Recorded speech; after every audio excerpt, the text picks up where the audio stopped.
Do you want to know? Good morning everyone, I am Johanna Vijidawi and I am the fourth discussant for today. Before we start, I want to show you some video clips to motivate you to our discussion. Let's start.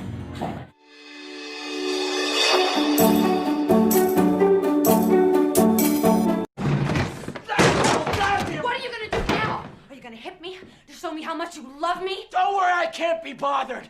You're not worth the trouble it would take to hit you. You're not worth the powder it would take to blow you up. You are an empty, hollow shell of a woman. I mean, what the hell are you doing in my house if you hate me so much? Why the hell are you married to me? What the hell are you doing carrying my child? I mean, why didn't you just get rid of it when you had the chance? Because listen to me, I got news for you. I wish to God that you had. Whoa, that's intense! The title of the movie is Revolutionary Road. Well, let's proceed to the next video. And you said that I would choose this baby over you. And you know what? If I have to, I will. I will choose this baby over anybody, because that is what decent parents do. You're not happy about this baby. I got that. I'm not ecstatic either, given the timing and your reaction. But babies happen, and you and I tend to do a lot of that. So we can either do this together, or I will do it without you. Oh my god, can relate on that movie. That is very intense and very emotional, right? Well, the title of the 50 Shades of Grey. So, after you watch those videos, what do you think is our topic for today? Right, our topic for today is resolving conflict in marriage. Well, I hope on this topic, on this discussion, you will learn how to resolve your conflict in your marriage. Now let's start. What is marriage conflict? All marriages are impacted by marital problems, cause couples to seek a divorce on a daily basis. Whether or not a marriage survives when a problem hits depends on the problem and how a couple decides to deal with that problem. Couples who are able to work together in resolving conflict are more likely to be able to save their marriage.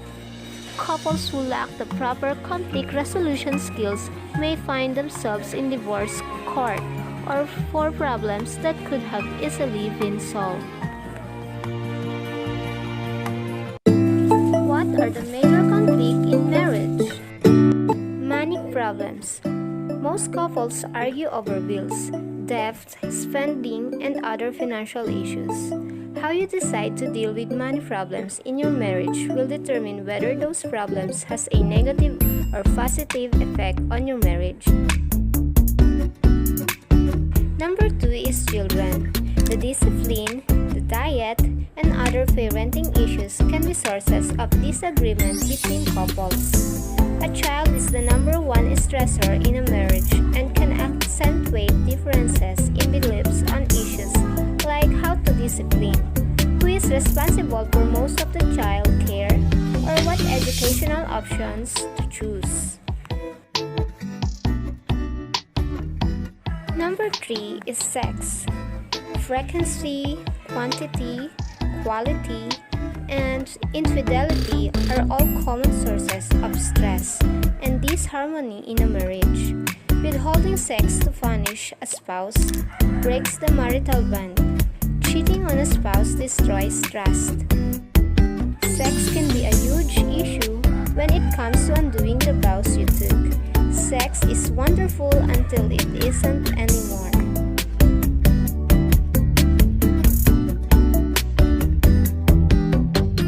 Time apart and a lack of quality time together causes couples to become out of sync with each other.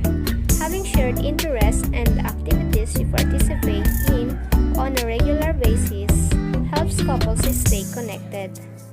like military couples fall victim to this problem in their marriages.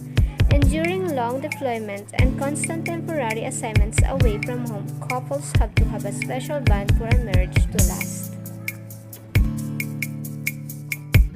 Number 5. Household responsibilities. Many couples argue over equitable distribution of household work and how to do it. Instead of sitting down and dividing household chores fairly, they quibble over who did or didn't do what. Don't quibble or divide up chores. You're adults. If you see something that needs to be done, do it. Or decide together to split household chores based on those you each enjoy or can tolerate the best. Number 6. Friends.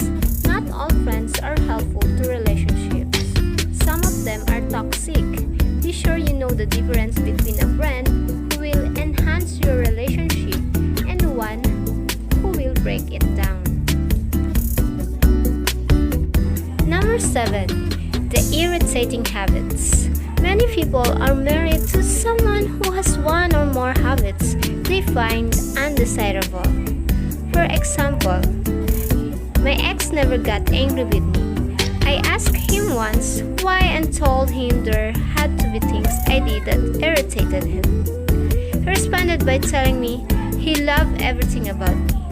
This was shortly before he decided he no longer loved me. So, don't be afraid to point out habits that irritate you. Just be sure you do it in a non-defensive way. Number 8. The family. In-laws, siblings, children, and stepchildren can all create stress within a marriage. When coping with negative issues because of family steps can be, our spouse should come first, but there are times you have to be willing to take a back seat and bite your tongue. Number 9. Expectations. We all go into marriage with certain expectations. Most of the time, marriage is the opposite of what we expect. We romanticize marriage and become disillusioned. Once those romantic expectations aren't met, unmet expectations are a major source of conflict in marriage. Number 10. Personality conflicts. Is your personality ruining your marriage? There are personality traits that can doom a marriage to failure. Are you a conflict avoider? Do you like to one-up your spouse? Do you bend over backward to please your spouse? If your answer is yes to any of these, you need to work on changes these negative personality traits. Well, each of the above is a very common problem dealt with within a marriage. Although they are problems, they can also be an opportunities for growth, right? Learning and accord. Whether these issues remain problems causing stress in your marriage or become an opportunity for growth is up to you. Now let's proceed to resolving conflict in marriage. In a healthy relationship, communication is the key, right? When you communicate effectively, you understand your partner better and make your relationship stronger. When you can resolve conflict successfully, you are developing a healthy and a mature relationship. While conflict is normal, it can also be a sign that parts of your relationship aren't working. If your conflict is based on which movie to see, what friends to hang out with, or who should do the dishes, then use the tips below. I will give you some tips on how to resolve the arguments in a healthy way. There is no way to avoid conflict in your marriage. The question is, how will you deal with it? Here are 6 steps. Step 1. Resolving conflict requires knowing, accepting, and adjusting to your differences. Your spouse added a variety, a spice, and difference to your life that it didn't have before. But after being married for a while, sometimes a short while, the attractions become repellents. You may argue over small irritations such as how to properly squeeze a tube of a toothpaste, or even major philosophical differences in handling finances or raising children. You may find that your background and your personalities are so different that you wonder how and why God placed you together in the first place. It's important to understand these differences and then to accept and adjust to them. Just as Adam accepted God's gift of Eve, you are called to accept His gift to you. God gave you a spouse who completes you in ways you haven't even learned yet. We were no exemption. Perhaps the biggest adjustment we faced early in our marriage grew out of our different backgrounds. Step number 2. Resolving conflict requires defeating selfishness. If you want to defeat selfishness, we must give up, give in, and give all. Maintaining harmony in marriage has been difficult since Adam and Eve, two people trying to go their own selfish, separate ways, can never hope to experience the oneness of marriage as God intended. The prophet Isaiah portrayed the problem accurately more than 2,500 years ago when he described basic human selfishness like this. All of us, like sheep, have gone astray. Each of us has turned to his own way. Isaiah 53 verse 6. Selfishness is possibly the most dangerous trait to oneness in marriage. It affects how we talk to each other, how we divide responsibilities in the home, how we resolve conflicts, and even how we spend our time. Men stubbornly ignore the needs of their wives.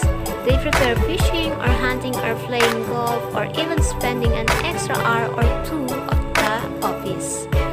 I once met a pastor who frequented Christian bookstores and libraries for the sole purpose of avoiding his wife. Some women want to shopping, not for their families, but to avoid responsibilities at home and to gratify themselves. Step number 3. Resolving conflict requires pursuing the other person. Romans 12 verse 18 says, "If it is possible, as much as it depends on you, live peaceably with all men." The longer I live, the more I realize how difficult those words are for many couples. Living peaceably means pursuing peace. It means taking the initiative to resolve a difficult conflict rather than waiting for the other person to take the first step. The solution of a conflict means setting aside your own hurt, anger, and bitterness. It means not losing heart. My challenge to you is to keep your relationships current. In other words, resolve that you will remain in solid fellowship daily with your spouse, as well as with your children, parents, co-workers, and friends. Don't allow Satan to gain a victory by isolating you from someone you care about. Step number 4. Resolving conflict requires loving confrontation. Confronting your spouse with grace and tactfulness requires wisdom, patience, and humility. Be a good friend to your spouse. A good friend who will listen, understand, and work through any problem or conflict. Here are some tips for loving confrontation. Check your motivation. Will your words help or hurt? Will bringing this up cause healing, wholeness, and oneness, or further isolation? Check your attitude. Loving confrontation says, "I care about you, I respect you, and I want you to respect me. I want you to know how you feel." Don't hop on your bulldozer and run your spouse down. Approach your spouse lovingly. Check the circumstances. This includes timing, location, and setting. Don't confront your spouse, for example, when he is tired from a hard day's work or in the middle of settling a squabble between the children. Also, never criticize, make fun of, or argue with your spouse in public. Check to see what other pressures may be present. Be sensitive to where your spouse is coming from. What's the context of your spouse's life right now? Listen to your spouse. Seek to understand his or her view and ask questions to clarify viewpoints. Be sure you are ready to take it as well as dish it out. You may start to give your spouse some friendly advice and soon learn that what you are saying is not really his problem, but yours. During the discussion, stick to one issue at a time. Don't bring up several. Don't save up a series of complaints and let your spouse have them all at once. Focus on the problem rather than the person. For example, you need a budget and your spouse is something on a spend strip. Work through the plans for finances and make the lack of budget the enemy, not your spouse. Focus on the behavior rather than the character. This is the you message versus the I message again. You can assassinate your spouse's character and stab him right to the heart with you message like, "You're always late. You don't care about me at all. You don't care about anyone but yourself." But the I message would say, "I feel frustrated when you don't let me know you'll be late. I would appreciate if you would call so we can make other plans." So that is the difference of the you and I message. So I rather use the I message. Focus on the facts rather than judging motives. If your spouse forgets to make an important call, deal with the consequences of what you both have to do next, rather than say, "You're so careless, you just do things to irritate me." Above all, focus on understanding your spouse rather than on who is winning or losing. When your spouse confronts you, listen carefully to what is said and what it isn't said. Step 5. Resolving conflict requires forgiveness. No matter how hard two people try to love and please each other, they will fail. With failure comes hurt. The key to maintaining an open, intimate, and happy marriage is to ask for and grant forgiveness quickly, and the ability to do that is tied to each individual's relationship with God. Matthew chapter 6 verse 14 to 15 says, "For if you forgive men for their transgressions, your heavenly Father will also forgive you. But if you do not forgive men, then your Father will not forgive your transgressions." Step number 6. Resolving conflict requires returning a blessing for an insult. 1 Peter 3 verse 8 to 9 says, "Not returning evil for evil or insult for insult, but giving a blessing instead. For you were called for the very purpose that you might inherit a blessing." Every marriage operates on either the insult for insult or the blessing for insult relationship. Husband and wives can become extremely proficient at trading insults about the way he looks, the way she cooks, or the way he drives and the way she cleans house. Many couples don't seem to know any other way to relate to each other. To give a blessing first means stepping aside or simply refusing to retaliate if your spouse gets angry. Finally, being a blessing means seeking peace, actually pursuing it. It also means doing good. Sometimes doing good simply takes a few words spoken gently and kindly, or perhaps a touch, a hug, or a pat on the shoulder, it might mean making a special effort to please your spouse by performing a special act of kindness. Finally, being a blessing means seeking peace, actually pursuing it. When you eagerly seek to forgive, you are pursuing oneness, not isolation. So that's it. I hope you learned from our discussion for today. And above all, I learned that we need a guidance. We need to ask the guidance of our Jesus Christ, of our God, to have a healthy relationship. Thank you. Again, I am Johanna Vici Dawi, your discussant.